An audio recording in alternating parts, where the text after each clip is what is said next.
새번역 사도신경으로 신앙 고백하겠습니다. 저는 전능하신 아버지 하나님 천지의 창조주를 믿습니다. 저는 그분의 유일하신 아들 우리 주 예수 그리스도를 믿습니다. 그분은 성령으로 잉태되어 동정녀 마리아에게서 나시고 본디오 빌라도에게 고난을 받아 십자가에 못 박혀 죽으시고 장사된 지 사흘 만에 죽은 자 가운데서 다시 살아나셨으며 하늘에 오르시어 전능하신 아버지 하나님 우편에 앉아 계시다가 거기로부터 살아있는 자와 죽은 자를 심판하러 오십니다.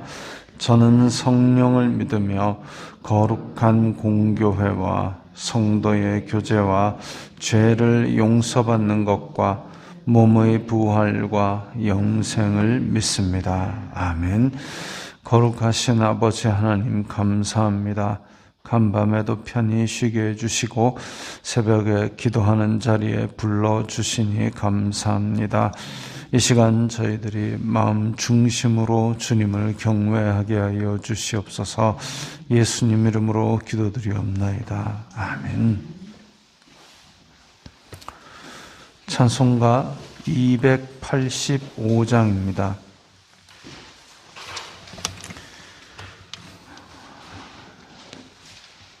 285장입니다.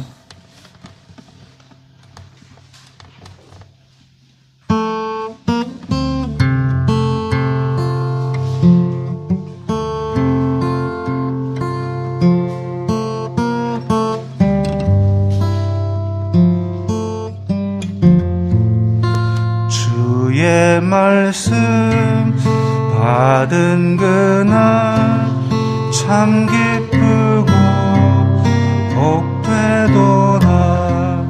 이 기쁜 마음 못 이겨서 온 세상에 전하노라.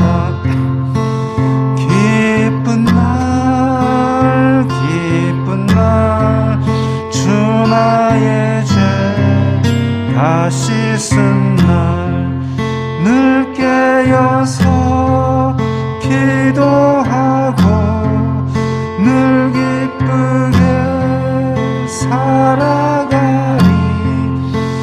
기쁜 날 기쁜 날 주 나의 죄 다시 쓴 날 이 좋은 날 내 천한 몸 새 사람이 되었으니 이 몸과 마음 다 바쳐서 영광의 주를 섬기리. 기쁜 날 기쁜 날 주 나의 죄 다시 쓴 늘 깨어서 기도하고 늘 기쁘게 살아가리. 기쁜 날 기쁜 날 주 나의 죄 다시 쓴 날 새 사람 된 그날부터 평안한 마음들 있어서 이 복된 말 전하는 일 나의 본분 삼았도다. 기쁜 날 기쁜 날 주 나의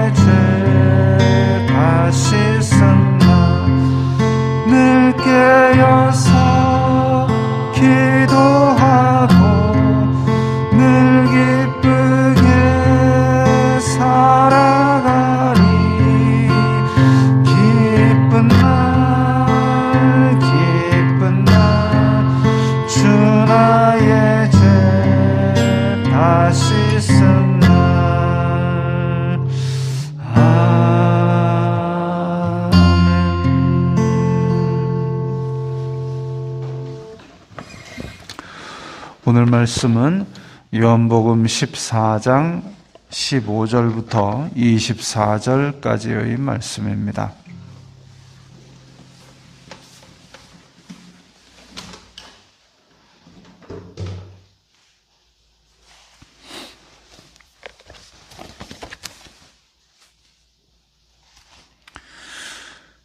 요한복음 14장 15절부터 24절까지의 말씀 함께 읽겠습니다.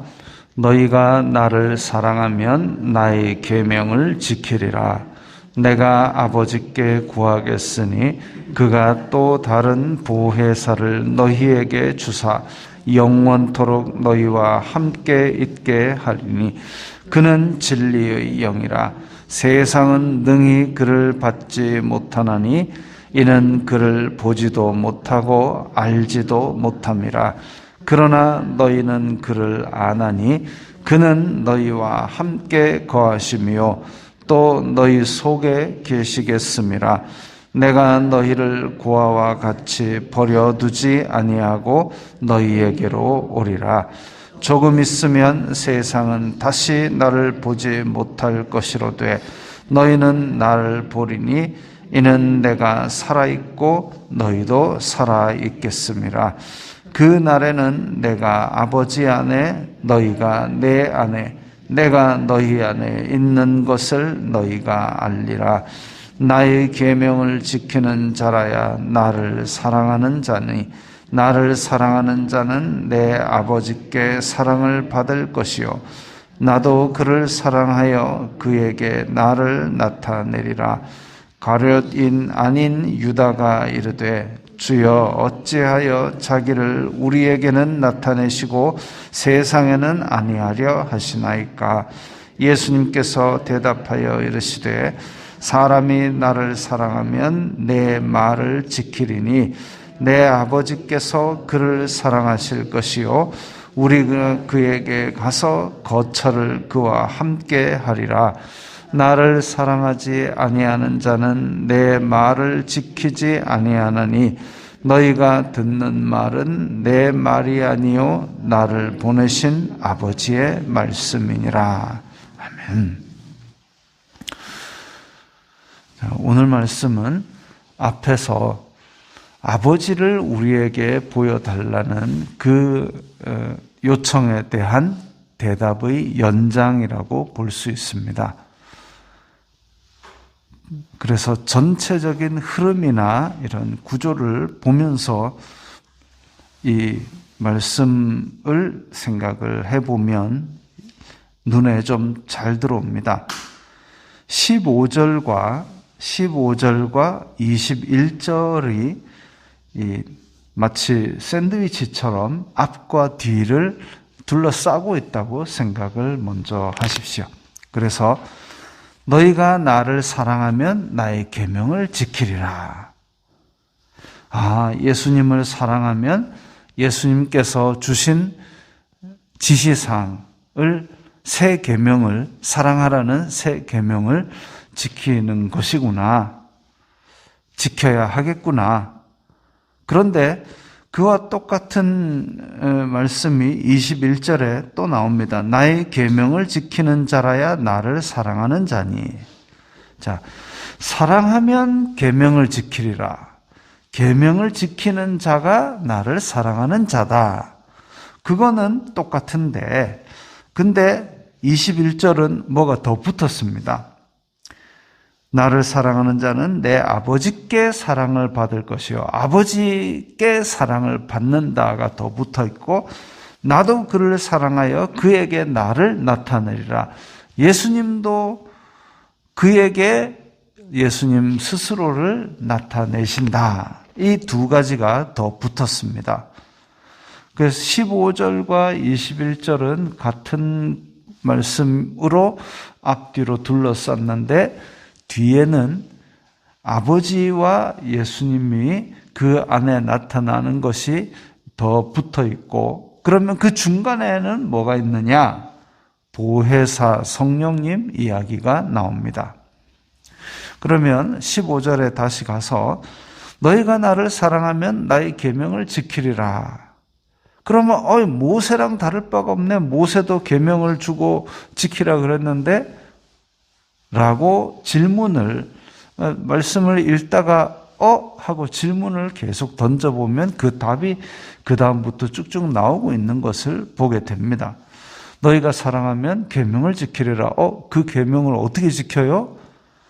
16절에 보혜사를 주실 거니까. 그래서 보혜사께서 우리와 함께 있는다. 17절에 진리의 영이다. 근데 앞에서 내가 곧 길이요 진리요 생명이라 했는데 그 예수님께서 진리의 영을 또 보혜사라고 말씀하고 계십니다. 세상은 받지 못하지만 너희는 받는다. 근데 너희와 함께 거하시고 속에 계신다. 자, 예수님을 믿는 사람들은 보혜사 성령님께서 우리 속에 계시고 함께 계신다. 예수님은 육신을 입고 계시기 때문에 언젠가는 떠나가시지만 우리와 영원히 함께 하도록 보내주시는 분은 보혜사 성령님이시고 그분은 우리 속에 계실 것이다. 18절에 내가 너희를 고아와 같이 버려두지 아니하고 너희에게로 오리라. 예수님께서 육신으로는 떠나가시는 것이 제자들을 그냥 세상에 내버려 두는 것이 아니라 떠나가심으로 말미암아 보혜사 성령님을 보내주시고 그분은 이제 우리와 영원토록 함께 하신다는 겁니다. 그리고 20절에 보면 그날에는 내가 아버지 안에 너희가 내 안에 내가 너희 안에 있는 것을 너희가 알리라. 여기서 뜬금없이 아버지가 또 등장합니다. 보혜사 성령님께서 우리 안에 계시고 그분이 예수님의 계명을 지키게 하신다는 것은 알겠는데 여기서 갑자기 내가 아버지 안에, 예수님은 아버지 안에, 너희가 내 안에, 우리들은 예수님 안에, 그리고 내가 너희 안에, 그럼 예수님이 우리 안에 계신데 앞에서 내가 아버지 안에, 예수님께서 아버지 안에라고 했으니까 곧 예수님과 아버지와 보혜사 성령님이 나와 완전히 이제 공존하는, 같이 있는, 동행하는 그런 관계가 이루어진 것이지요. 마치 에덴 동산에서처럼 아담이 하나님과 아름다운 교제를 나누면서 동행하면서 하나님 안에서 즐거움을 누리고 살았던 그 에덴의 동산처럼 에녹이 하나님과 동행하면서 그 죄악 가득한 세상 속에서 결국은 하나님께서 에녹을 들려 올라가게 하신 것처럼 동행이라는 그런 교제를, 친밀한 교제를 누리게 하시는 것이죠. 그리고 21절에 보면 이제 사랑하면 계명을 지키는 것에 대해서 나오면서 아버지께 사랑을 받을 것이요가 거기서 더해지는 겁니다. 그리고 그에게 나를 나타내리라 하셨는데 22절에 가룟인 아닌 유다가 그에게 나를 나타내리라. 예수님께서 우리에게만 나타내지 말고 세상에 쫙 나타내셔가지고 세상적으로도 이렇게 영광을 받으시고 이러면 얼마나 좋겠습니까? 그래서 예루살렘에 올라가서 왕으로 탁 해가지고 내가 메시아고 내가 아버지께로부터 왔고 아버지께서 너희와 함께 계신다 쫙 이렇게 하시면 얼마나 좋겠습니까? 라고 어찌 보면 이제 세상 영광을 나타내는 것으로 오해를 하면서 예수님께 요청을 합니다. 근데 예수님께서는 어찌 보면 엉뚱한 대답인 것처럼 23, 24절을 다시 말씀하십니다.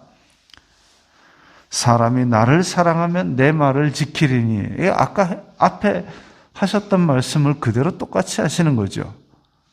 그렇다는 얘기는 지금 가룟 아닌 유다 이 제자가 핀트가 어긋난, 그래서 아니 예수님께서 이렇게 하나님의 아들 되심을 세상에도 쫙, 그거 아니야 지금 이 말씀을 하시는 거죠. 그거 아니야. 사랑하면 내 말을 지키리니, 다시 처음으로 돌아와서 예수님의 말씀을 지키는 것, 그것이 아버지와 성령님과 친밀한 교제를 나누는 가장 근본적인 핵심임을 다시 말씀하고 요약하고 계십니다. 24절에 나를 사랑하지 아니하는 자는 내 말을 지키지 아니하나니, 여기서 지킨다라는 말이 헬라어 사전을 찾아보면 우리말로 이제 지킨다라고 얘기하는 거랑 비슷하지만, 자, 그 구체적인 뜻이 어떻게 되느냐면은 손실이나 해로부터 시선을 거기다 딱 두고 있음으로써 지키는 걸 말합니다. 그러니까 우리가 산책을 하다가 개가 멍멍 짖어요.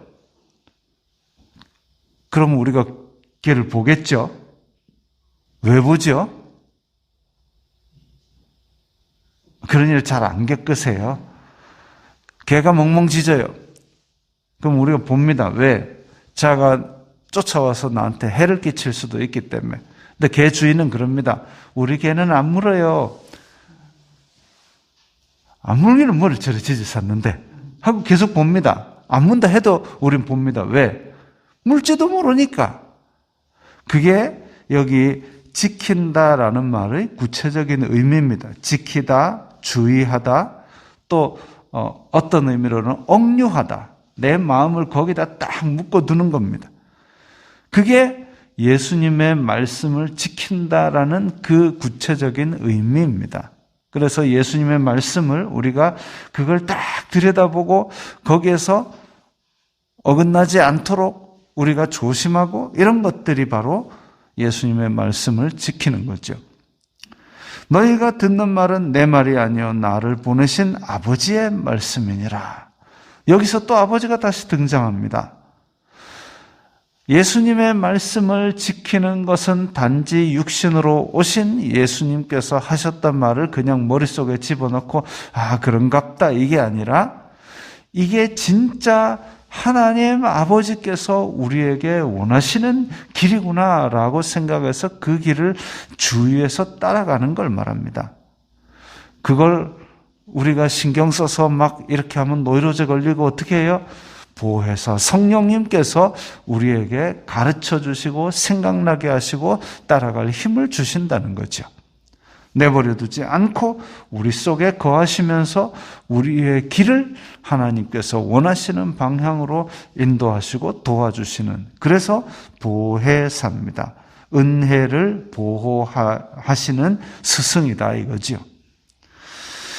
이런 성령님의 사역 가운데서 풍성한 삶을 누리는 것이 제자들이 지금은 전혀 이해하지도 못하고 받아들이지도 못하고 오히려 유다처럼 오해하고 있지만, 이제 이 제자들이 예수님께서 부활하시고 그리고 성령님이 임하심에 이 모든 일들을 풍성하게 누리면서 여기에서 목숨 걸고 주님의 뜻을 따랐던 것을 봅니다. 우리 속에 성령님이 계시니 오늘 하루도 성령님 안에서 아버지의 말씀을 잘 지키시기 바랍니다. 기도하겠습니다. 거룩하신 아버지 하나님 감사합니다. 저희들에게 믿음 주시고 성령님을 주시니 감사합니다. 오늘 하루도 성령님의 인도에 따라 한 걸음 한 걸음 걸어가는 저희들이 될 수 있도록 도와주시옵소서. 예수님 이름으로 기도드리옵나이다. 아멘.